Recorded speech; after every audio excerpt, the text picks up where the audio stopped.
Les droits humains sont des prérogatives tellement importantes reconnues à tout homme que toute autorité devrait en garantir le respect.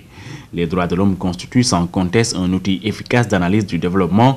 Utiliser ses fondements philosophiques et moraux dans le cadre de la gouvernance locale pour promouvoir le développement à la base exige des compétences cognitives, des attitudes et des habiletés.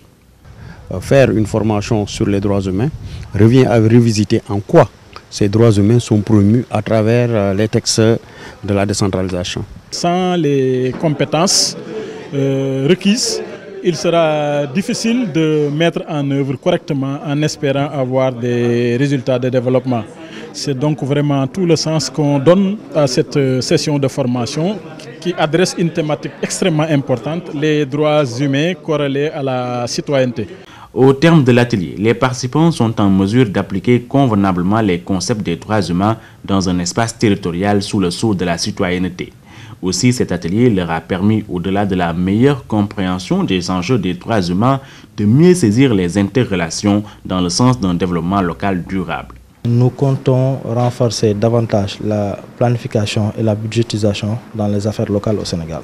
Ça vient à l'heure où le gouvernement du Sénégal, à travers les réformes de l'acte 3, envisage de mieux renforcer la participation citoyenne, mais surtout l'accès aux droits des citoyens. 20 acteurs territoriaux ont désormais acquis des rudiments méthodologiques et pédagogiques adaptés pour aborder la thématique du droit humain et citoyenneté dans les collectivités territoriales. Les outils qui ont été fournis à travers l'ingénierie de la formation permettent aux différents participants de pouvoir démultiplier convenablement sous le sceau d'une démarche qualité. Et cela nous paraît important si on veut hisser la gestion des collectivités territoriales vers un niveau qualitatif soutenu.